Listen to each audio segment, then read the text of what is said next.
Soyez salués, mesdames et messieurs. Bienvenue dans l'émission Entretien de Vox. Nous avons, pour ce numéro, nous recevons le professeur Jean-Bernard Kwamban. Il est médecin cancérologue et depuis quelques années, il porte la casquette d'écrivain. Il est avec nous sur ce plateau. Alors, professeur Kwamban, bienvenue sur ce plateau. Bonjour. Alors, nous allons justement parler du parcours d'un médecin à multiples facettes, à multiples compétences. Et vous êtes un médecin, j'allais dire, donc vous êtes un médecin spécialiste, puisque je l'ai rappelé dès l'entame de mon introduction, médecin spécialiste en cancérologie. Et avant de franchir cette étape importante de votre carrière professionnelle, vous étiez enfant, vous avez fait des études et à l'entame justement de notre émission, je voudrais savoir, alors comment vous vous décrivez vous-même dans votre personnalité et quelle est votre stratégie ou bien quelle a été la stratégie pour réussir ce parcours? Alors, merci pour la question. Je crois que je peux être assimilé comme étant une pupille de la nation. Parce que j'ai perdu mon papa en 66, j'avais 7 ans et demi. Et l'année qui a suivi, j'étais en décrochage scolaire, donc j'ai été renvoyé de la grande école de Poto-Poto.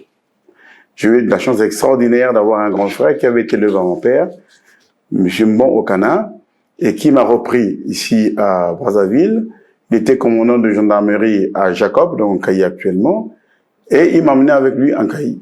Donc il m'a rescolarisé, et en Kayi, on a fait Madingou, Ludima, Brazzaville, jusqu'à obtenir le baccalauréat. Donc en fait, l'enfant qui a été envoyé au C1 a pu gagner une année à Madingou, et je suis devenu l'homme que je suis devenu.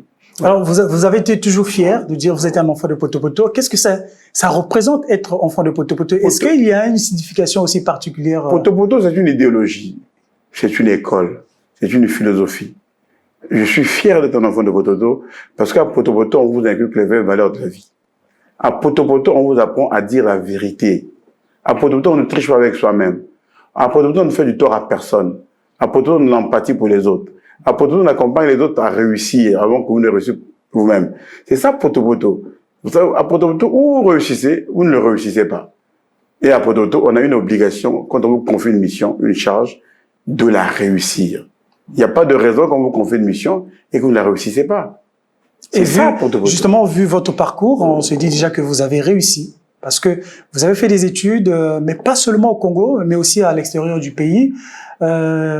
Comment vous avez pu quand même sortir de cette carrière, tout ça, carrière professionnelle? Comment? Bon, il faut dire que comment vous avez pu construire justement cette carrière? Je veux pas être prétentieux. Oui. Je crois avoir été un brillant étudiant. Ça fait 41 ans que je suis médecin. Je suis médecin depuis octobre 1983. C'est énorme, vous n'étiez peut-être même pas né. Oui.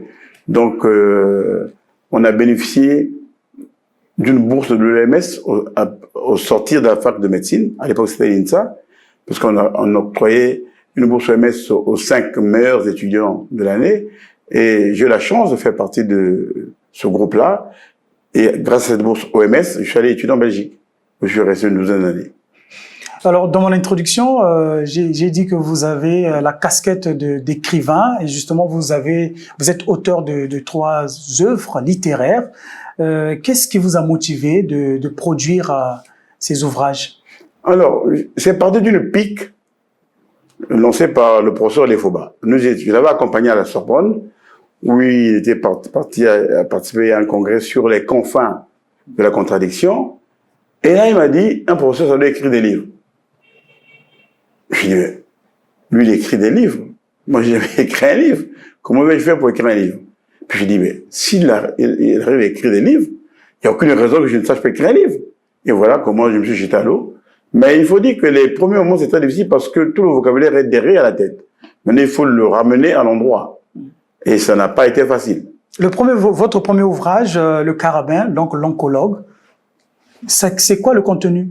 Alors, en fait, qu'est-ce que vous avez voulu exprimer dans cet ouvrage autobiographique où je parle de ma vie d'étudiant en médecine. Le Carabin, c'est l'étudiant en médecine. L'oncologue, c'est le spécialiste que je suis devenu. Donc, tout ce que j'ai vécu pendant que j'étais étudiant en médecine, je l'ai plaqué dans le livre. Et ce que j'ai vu comme en colloque, je l'ai également mis dans le livre. Voilà. Alors maintenant, la partie, disons, je voulais dire quel est le sens que vous avez voulu donner à cette œuvre littéraire. C'est quoi le sens? En fait, c'est un hymne à la négation. Oui. C'est dire aux jeunes étudiants qu'il ne faut jamais baisser les bras. D'accord. Il y a toujours moyen de rebondir et d'avancer. C'est dire aux médecins qu'il faut essayer de faire le maximum pour toujours être meilleur. Il faut se dépasser. Il ne faut pas rester là en homme ordinaire, non. Il faut toujours aller vers la quintessence. Il faut un petit effort pour être meilleur. Voilà un peu le sens de ce livre-là. Mais dans l'itinéraire de la réussite, il n'y a pas toujours des roses, hein, il y a aussi des épines. Certainement, vous avez rencontré des difficultés dans votre parcours d'étudiant jusqu'à arriver à votre statut de professeur. Il y a eu un moment social très noir. Mais je ne vais pas l'évoquer ici, c'est un moment très douloureux. Peut-être que ça permettrait aux étudiants. J'ai connu un drame personnel. De ce drame, j'ai su rebondir. Parce que j'aurais pu déprimer. J'ai dit, bon, c'est arrivé dans la vie, et c'est la vie. Il faut la consommer comme telle. J'ai dit, bon, je vais pas m'arrêter là parce qu'il y a eu ce drame-là, mais... Vous avez du mal à parler de ça, précisément? Oui, le drame, c'était quoi? C'est très douloureux. Non, je préfère ne pas l'évoquer sur le plateau. D'accord, mais vous avez quand même pu surmonter la difficulté. Bien sûr, c'était très douloureux. Ouais. Et ça veut dire quoi pour vous? Lorsqu'on rencontre une difficulté, il faut pas baisser la tête, pas baisser les bras? De ce drame, il y avait deux possibilités. Où j'ai abandonné la médecine, une possibilité où je faisais un sursaut pour m'élever au-delà de ce drame et devenir un grand médecin. J'ai choisi la deuxième possibilité. D'accord. Votre deuxième ouvrage, donc le parcours d'un enfant de Poto-Poto, l'Indobile. Voilà, je crois que j'y arrive à prononcer le Indobile. Mot. Indobile. Alors, qu'est-ce que ça signifie tout ça? Bon, Indobile, ça veut dire un enfant un peu mal élevé. Simplement, c'est un enfant de la rue. C'est un enfant qui est élevé par les parents qu'il trouve au travers de son chemin. Voilà. Moi, quand j'ai perdu mon papa, donc j'ai été éduqué par les papas du quartier. Mais c'est des enfants qui sont puissants. Hein, ils sont téméraires. Un Indobile, c'est quelqu'un de téméraire. Il ne recule jamais. C'est un fonceur. Voilà. Et ça décrit mon caractère, mon trait, c'est celui-là. Voilà. Je ne recule devant rien. Je ne provoque personne. Je fais tout pour que les autres soient heureux. Je fais avancer les autres. En fait, l'Indobile est par définition un leader. D'accord. Et quelles sont les valeurs que vous avez voulu transmettre à travers cet ouvrage? L'abnégation, la persévérance, ne jamais céder à quoi que ce soit. Vous voyez? Et je crois que ce manuel est même intéressant pour les enfants qu'on appelle aujourd'hui les bébés noirs. Pour être un bébé noir, il faut qu'il y ait un soubassement de cela. Ils ne sont pas bébés noirs. Ils le sont devenus parce qu'il y a la misère sociale, parce que les parents ne suivent plus les enfants. C'est souvent des enfants en décrochage scolaire qui abandonnent les études. Je leur recommande de lire ce manuel. Ça va les accompagner, ça va les aider. D'abord, je profite de votre plateau pour faire un appel au ministre de l'enseignement primaire et secondaire pour que ce manuel devienne comme un manuel. Comme une référence. Un manuel de référence pour de nombreux enfants. Comme une référence, justement. Voilà. Donc, alors, maintenant, quelle est la leçon que vous tirez dans cet ouvrage? Mais la leçon, elle est simple. C'est-à-dire que là, j'ai voulu montrer aux uns aux autres que quelle que soit la difficulté, même si on est enfant pauvre, il y a toujours quelqu'un qui va vous tendre la main. Et si vous savez saisir cette opportunité-là, vous deviendrez quelqu'un dans la vie. Un conseil particulier à des jeunes qui sont en décrochage scolaire? Oui, mais ceux qu'on appelle, entre guillemets, bébés noirs, qu'est-ce que vous leur conseillez? Bébés noirs, Koulouna, au Babandi, tout ça là. Bon. Je crois qu'il faut qu'ils profitent de ce manuel-là, qu'ils le lisent et qu'ils l'intègrent. Ils peuvent s'identifier à l'auteur. Et ceux qui ne savent pas lire? Comment est-ce que vous pensez qu'on peut les aider à comprendre ce que vous avez dit dans votre ouvrage? On peut tirer une pièce de théâtre de ce livre. Soit en français ou en lingala, on peut y arriver. Oui. Donc à travers des pièces théâtrales. Oui, on peut toucher les enfants, on peut toucher beaucoup de personnes. Des arts scéniques, on peut. Oui, bien sûr. On peut transmettre des valeurs. Bien sûr. Disons votre troisième ouvrage, puisque on est donc troisième, Le Covid et moi. Oui. Alors le Covid et moi, c'est une histoire personnelle que j'ai vécue parce que j'étais en difficulté à Léono. Mais je voudrais vous rappeler que, encore une fois, je ne suis pas prétentieux, que je fais partie des hommes qui ont lancé l'alerte sur le Covid dans ce pays. Quand le Covid, moi j'aime dire Covid, pas la Covid. Quand le Covid démarre. La complexité de cette maladie, c'est, voilà. Ce sont ces articles. J'ai un enfant. Le ou la Covid, c'est compliqué. Un de mes fils m'appelle, il est en Belgique, il dit, là-bas, ici, il y a le Covid-19 qui tue énormément de gens. On n'en parlait pas encore ici. Sa maman est médecin. Donc, j'appelle mon épouse. Je lui dis, mais c'est quoi cette histoire de Covid? Elle m'explique. Dès qu'elle me l'a expliqué, j'ai appelé le professeur Bideko, qui est un ami personnel. Je lui dis, Richard, dis-moi, si par extraordinaire le Covid arrive chez nous, que fait-on? Il dit, je te donne le numéro de téléphone de quelqu'un. C'est le Dr Kankou. J'appelle le Dr Kankou, le lendemain on s'est retrouvé. Les réunions ont commencé. Voilà comment ça a démarré. Et puis après, moi, je me suis retrouvé en Belgique. Malheureusement, au moment où je voulais venir, ils avaient confiné le pays. Donc, je suis resté en confinement. Et j'ai commencé à suivre l'histoire du Covid jour après jour. Et j'ai commencé à mettre ça sur du papier. Et j'ai écrit même un livre qui sera préfacé, je crois, par le professeur Didier Raoul. Un autre livre? Un autre livre, oui. C'est le récit, c'est le journal, l'histoire du Covid, oui, à travers ma modeste personne. Donc, je suivais le Covid régulièrement. Voilà que je suis au Congo. Je continue sur le Covid. Malheureusement pour moi, j'ai attrapé le Covid. Et quand j'attrape le Covid, je fais une forme sévère du Covid. Et je me retrouve à Léono en très grande difficulté là-bas, parce que j'étais sous oxygène, à un moment donné, j'ai même perdu connaissance, je croyais que j'allais même mourir. Et là encore, j'ai eu beaucoup de chance. J'ai un frère, que vous connaissez tous, c'est le ministre Hugues Ngolondele, qui m'a tiré de là. Parce que quand vous faites un Covid, vous êtes tellement fatigué. À un moment donné, vous voulez baisser les bras. Je dis, bon, écoute, maintenant ça suffit, je peux m'en aller. Mais Hugues avait compris, mon frère Hugues avait compris que j'étais en train de partir. Et ce jour-là, il n'a pas dormi. Il m'appelait heure après heure pour me dire, Jean-Bernard, tiens bien, tiens bon, n'abandonne pas les tiens, n'abandonne pas la famille. À un moment donné, j'ai voulu dire, écoute, laisse-moi tranquille. Mais il n'a pas arrêté. Et je crois que c'est ce monsieur qui m'a tiré de cette affaire. C'était un combat que vous avez pu gagner? Ah oui, c'était un combat très rude. Très rude? Très rude. Je peux pas conseiller un Covid à quelqu'un, surtout dans sa forme grave.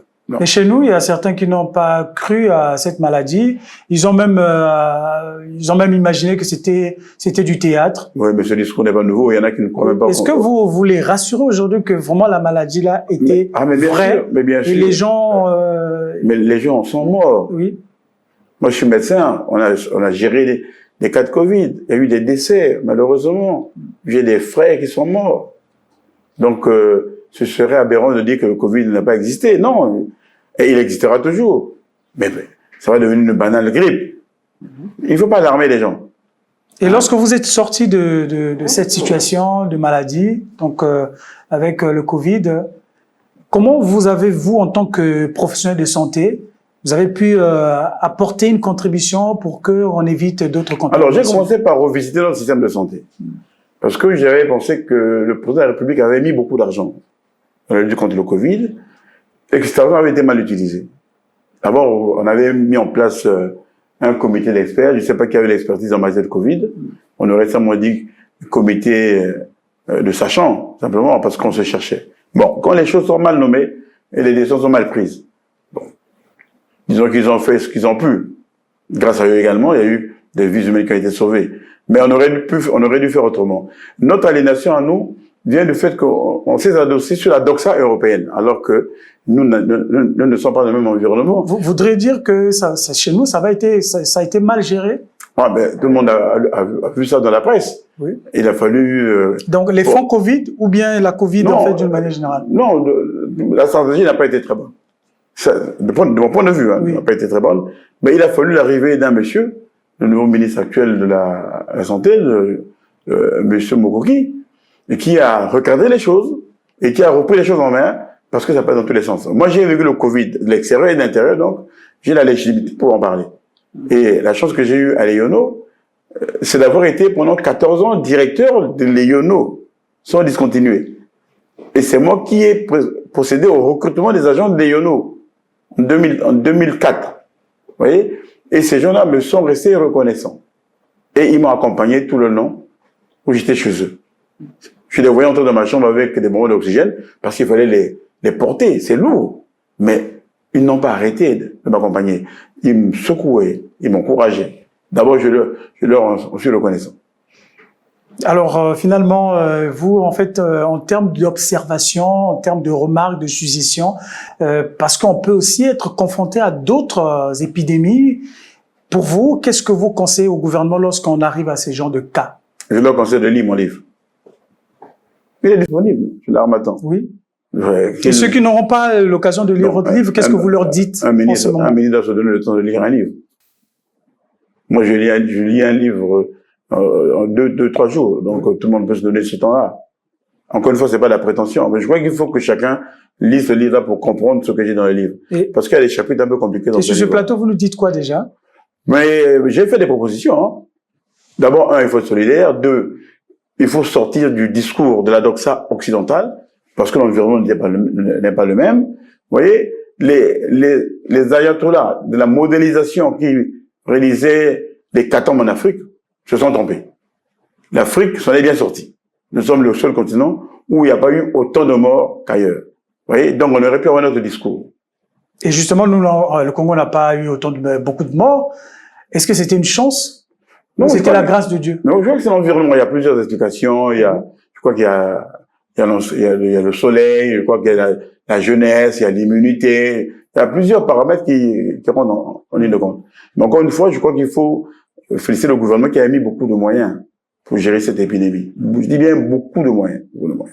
Et pour vous, vous pensez qu'il faudrait quand même qu'on fasse un audit sur la gestion des fonds Covid? Non, ça, ce n'est pas mon problème. Ça, je vais pas gérer ça.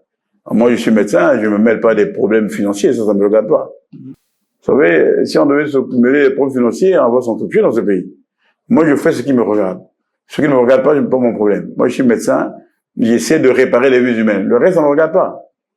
Bien, le professeur, je rappelle que vous êtes cancérologue et vous évoluez au centre hospitalier universitaire de Brazzaville, donc le CHU. Et pourquoi vous avez choisi de traiter le cancer, une pathologie presque incurable? Oh, alors, ça remonte aux années 80. Oui, aux années 80. J'étais étudiant en 5e année de médecine et on venait de recevoir un jeune cancérologue, le professeur Charles Gombi, Mbalawa. Ce monsieur était jeune, beau et compétent. Il avait un discours extraordinaire. Je dis, s'il soigne des choses compliquées, je peux être en même de faire la même chose. Et je l'ai suivi. C'est mon maître. C'est lui qui m'a donné les notions de base. Votre modèle? Voilà. Il m'a donné les bases de la cancérologie. Mais c'est lui qui m'a trouvé le pôle de stage en Belgique. Si je suis devenu cancérologue, c'est ce monsieur qui m'a mis sur les rails. Mais j'ai été subjugué par le discours, le logos de ce monsieur-là. Et en plus, il parlait bien. Malheureusement, il nous a quittés très tôt. J'aurais bien voulu le voir encore parmi nous. Et qu'est-ce que vous retenez de lui? La simplicité, la rigueur, la compétence, la persévérance. Et vous êtes tout le temps en contact des malades. Et comment vous vivez ces situations-là quand les malades viennent vous voir pour justement cette maladie de cancer? Ah, c'est une pathologie extrêmement compliquée. Parce que hier, le mot cancer était assimilé à la mort. On dit, ah, vous avez un cancer, ah, vous allez mourir. Heureusement qu'on a fait beaucoup de progrès aujourd'hui pour guérir 8 cancers sur 10. Je vous fais un scoop. Dans 20 ans, dans 30 ans, je crois qu'on arrivera à guérir tous les cancers. Parce qu'on connaît la biologie des cancers. On sait comment... Donc, contracter un cancer, ce n'est plus une fatalité. Non. L'idéal serait que vous veniez à l'hôpital très tôt, pour que le diagnostic soit posé très tôt, et qu'on mette en place un traitement personnalisé. Voilà. On a tellement fait de progrès en matière de traitement. Et en matière de tout l'arsenal diagnostique. Donc aujourd'hui, pour moi, le cancer n'est plus une fatalité. Bon, c'est vrai que selon que vous soyez intellectuel ou pas, l'appréhension n'est pas la même. Mais on a des mots aujourd'hui pour dire aux gens, vous avez telle pathologie, c'est grave certes, mais nous avons les moyens thérapeutiques pour vous accompagner, pour vous aider, pour vous soigner et pour vous guérir. Voilà, aujourd'hui, on a fait beaucoup de progrès. Moi, quand j'ai commencé la cancérologie en 84, je crois qu'on guérissait peut-être un cancer sur 10. Aujourd'hui, dans mon service, on est passé à 6 cancers sur 10. C'est déjà pas mal. J'aimerais bien qu'on soit à 8 cancers sur 10. Mais je crois qu'on va y arriver. Moi, je suis en fin de carrière. On a tellement formé de jeunes brillants qui prennent le relais. Je crois qu'ils sont plus compétents que moi aujourd'hui, ces jeunes-là. Je suis persuadé qu'ils vont faire un très bon travail après moi. Alors, nous avons plusieurs types de cancers que nous vivons au quotidien. Alors, quelles sont ces formes de cancer que nous rencontrons chez nous? Alors, chez la femme, cancer du sein, premier cancer, et cancer du col de l'utérus. Chez l'homme, cancer de la prostate et cancer du côlon. Hier, il y avait le cancer du foie, mais grâce à l'affection contre l'hépatite B, on voit de moins en moins les cancers du foie. Et puis, vous avez d'autres cancers, hein, cancer du poumon, mais ça, on trouve ça assez rarement. Cancer ORL, oui, les gens qui fument beaucoup, oui, font des cancers ORL. Et les plus fréquents? Les plus fréquents, cancer du sein et du col chez la femme, cancer de la prostate et du côlon chez l'homme. Et vous les traitez au quotidien? Bien sûr, voilà. c'est mon travail. Oui. C'est mon travail. J'ai essayé de compartimenter la gestion des cancers dans mon service. Il y a un oncologue qui s'occupe des cancers urogénitaux, donc les cancers de la prostate et tout cela. Il y a un qui s'occupe des cancers gynécologiques et mammaires, et un qui s'occupe des cancers digestifs, et un qui s'occupe des cancers autres. Vous voyez? Comme ça, chacun d'entre nous a une expertise dans un compartiment donné de la cancérologie. Et dans l'année, vous pouvez traiter combien de patients? Alors, il faut dire que pour tout le Congo, il faut compter à peu près 2000 cas de cancer. 2000 nouveaux cas de cancer. Oui. Voilà. Sur 2000 nouveaux cas de cancer, il y en a à peu près la moitié qui vont relever d'un traitement parce qu'ils arrivent à un stade où on peut les prendre en charge. Les autres moitiés, ça traîne dans les églises, ça traîne chez les charlatans. Ben, quand ils arrivent à des stades avancés de la maladie. Malheureusement, le traitement devient très aléatoire. Et le taux de mortalité? Il est encore élevé. Il est encore élevé? Il est encore élevé. Moins combien de pourcentage? Oh, je crois qu'il faut compter à peu près dans 60% de taux de mortalité. C'est encore très élevé, oui. D'accord. Et vous avez l'espoir que ça pourrait s'améliorer au fil des années? Le cancer se traite de plusieurs façons. On met sur le même niveau les traitements. Vous avez la chirurgie, vous avez la radiothérapie, vous avez la chimiothérapie. Aujourd'hui, on peut même inclure l'immunothérapie dans la chimiothérapie. Malheureusement, nous n'avons pas la radiothérapie. Ce qui fait que nous évacuons beaucoup de nos malades à l'étranger. On évacue les malades à Kinshasa. Je suis mon ami Soulou, au centre d'Anganda. C'est moi qui suis allé inaugurer ce centre-là. C'était en 2019, à Kinshasa. On évacue au Maroc, on évacue en Afrique du Sud, on évacue en France. Vous voyez, le jour où nous aurons notre radiothérapie, je crois qu'on va progresser sur le plan des traitements et de la guérison des patients. D'accord, professeur Jean-Bernard Kwambon, vous êtes aussi propriétaire, sinon fondateur de la Polyclinique internationale de Brazzaville, donc Polybra.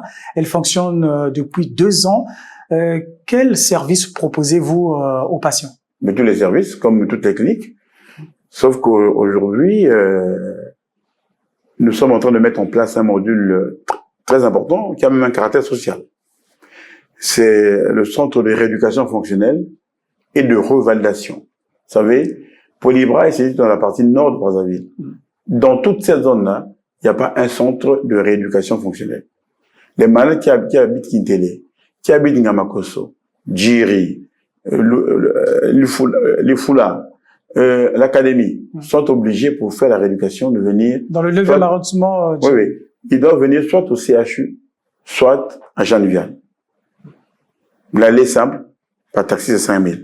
Aller-retour, ça fait 10 000. Vous voyez? Ça, c'est rien que pour le transport. C'est lourd. Et nous avons pensé aider ces populations en mettant ça là-bas.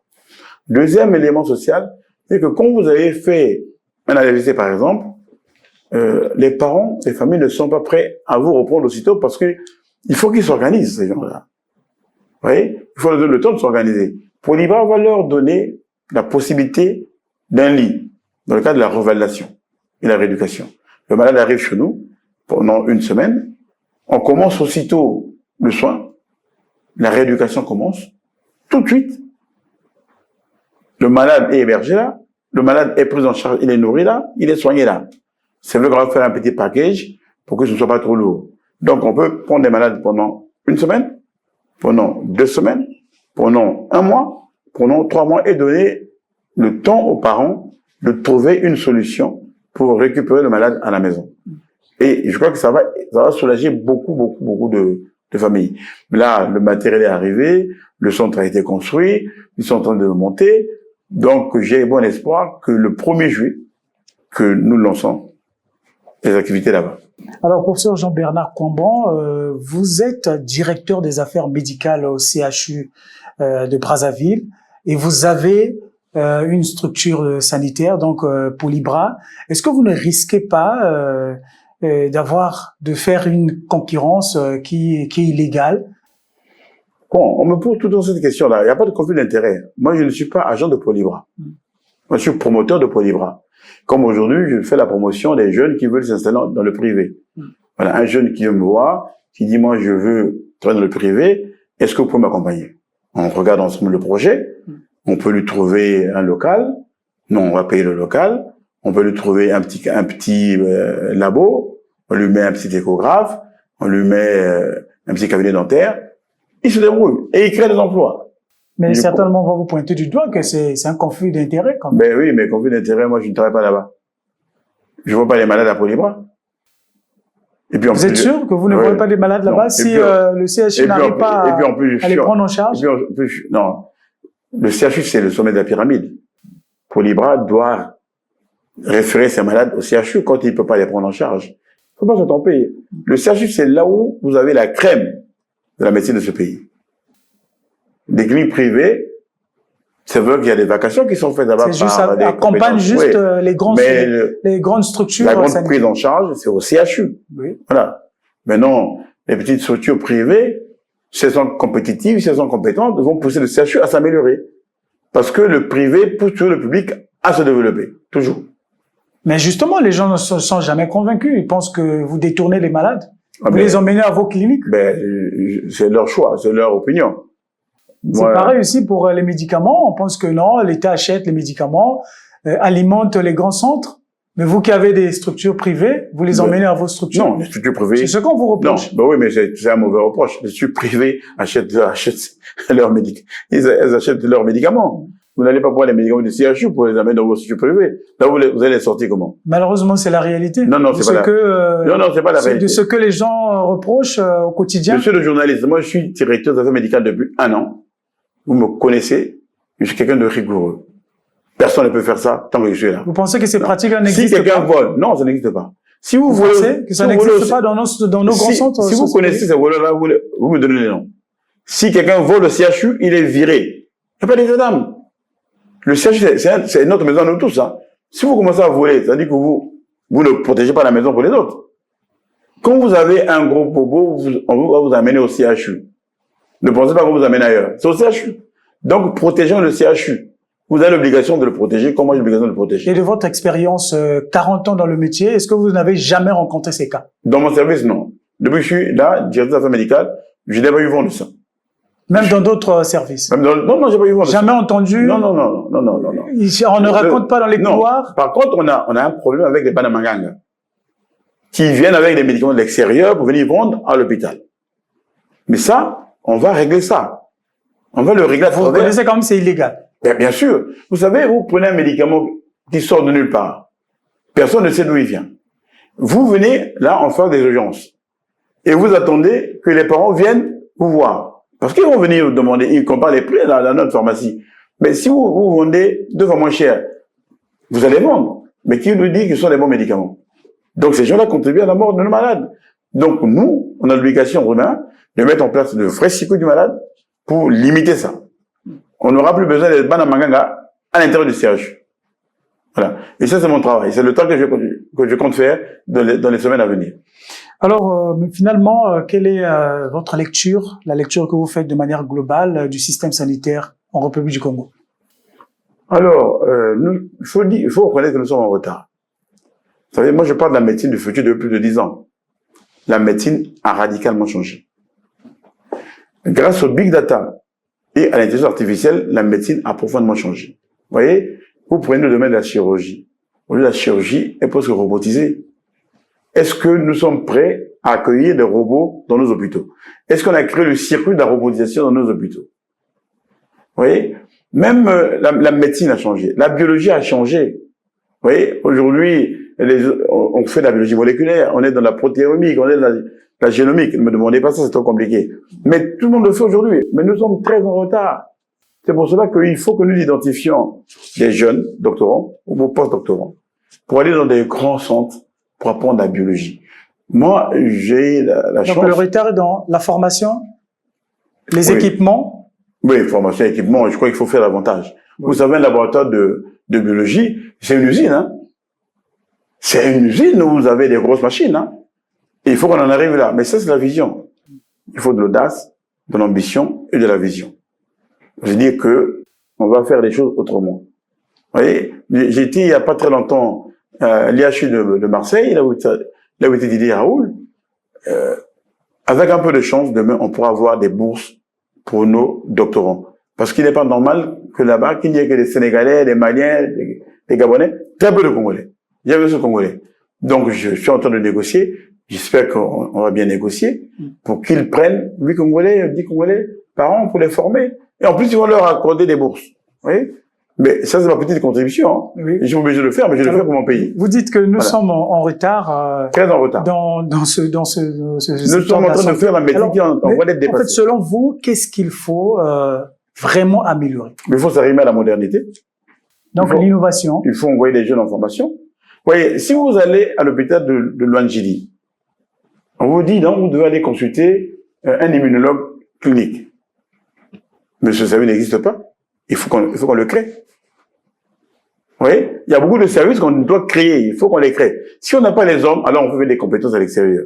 Et entre-temps, on prend nos jeunes, on les envoie en formation. Mais on a la chance d'avoir 1000 jeunes qui sont rentrés de Cuba. Mais il faut les envoyer en formation.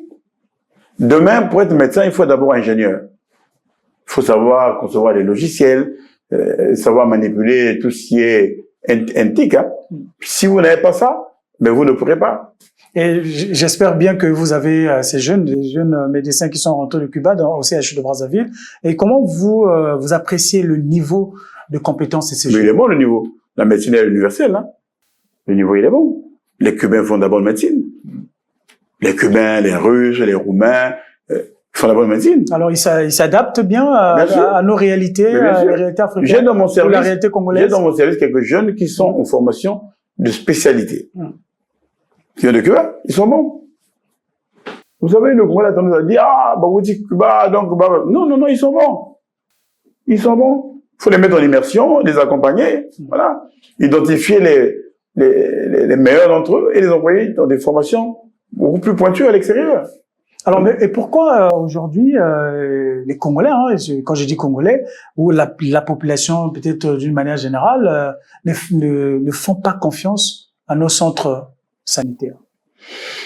Oui, bon, écoutez, il y a aussi parfois l'accueil, il y a aussi des problèmes d'éducation. Vous savez, dans mon service, où on soigne des choses extrêmement graves, si vous n'avez pas un peu d'empathie, ou vous êtes brutal avec les malades, mais les gens ont tendance à ne plus venir chez vous. On dit qu'on en va là-bas, on est brutalisé, on est humilié, on est engueulé, donc on peut aller ailleurs. C'est pour ça qu'ils vont d'ailleurs dans des églises de réveil où on prie, on chante, on pense qu'on peut extirper la maladie. La grâce de Dieu. Et là-bas, ils se sentent mieux parce qu'ils sont respectés, voilà. Alors qu'ils devaient être chez nous. Non. Donc cela veut dire qu'il faut combattre le comportement déviant dans le centre sanitaire. C'est l'éducation. Oui. L'éducation. Et on apprend aux gens à devenir bienveillants et surtout empathiques. Il faut respecter les malades. Le malade, s'il n'y a pas de malade, je n'ai pas de travail. Encore que j'aurais voulu ne pas avoir de malade pour ne pas avoir de travail. Il faisait faire autre chose. Mais si je dois soigner un malade, il faut que je le respecte. Il faut que je l'accompagne. Il faut que je l'écoute. Il faut que je l'assiste. Voilà, il faut que je l'aide. Mais pas seulement le malade, mais faire la même chose à l'endroit de la famille. Voilà, c'est tout un environnement, ces choses-là. Mais ça, il faut avoir été formé aussi.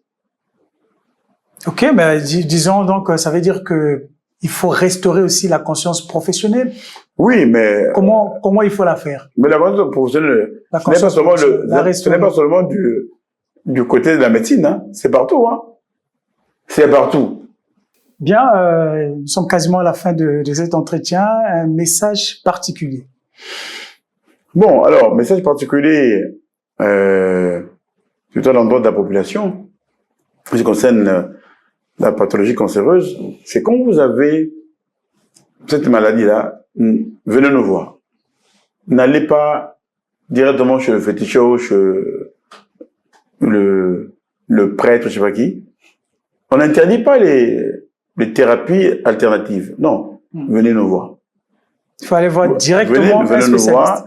Mais les gens peuvent venir prier dans le service, ça, moi je n'interdis pas. Parce que tout ce qui peut concourir au bonheur du malade, je laisse faire. Venez nous voir. Maintenant, en ce qui concerne Polybras, parce que je fais quand même la promotion de Polybras, oui. Là je m'adresse au directeur des hôpitaux. Vous avez des cas d'handicap. Vous avez des malades en grande difficulté, où les parents ne savent quoi faire à l'instant. Polybras vous ouvre ses portes, où on peut accepter ces malades-là. Nous allons mettre en place 10 lits de révélation. Parce que quand vous faites un AVC, le turnover est important. Parce que vous libérez l'espace pour les autres. Dès que vous vous sentez mieux, mais il faut qu'on vous libère. Mais dès qu'on vous libère, il faut une kinésithérapie intensive, il faut la rééducation. Vous voyez. Donc, Polybras va offrir ce soin-là pour aider les compatriotes en difficulté. Merci, professeur Jean-Bernard Kwamban. Merci de votre disponibilité. Mesdames et messieurs, c'est la fin de ce numéro de l'entretien de Vox. Au revoir et prochainement.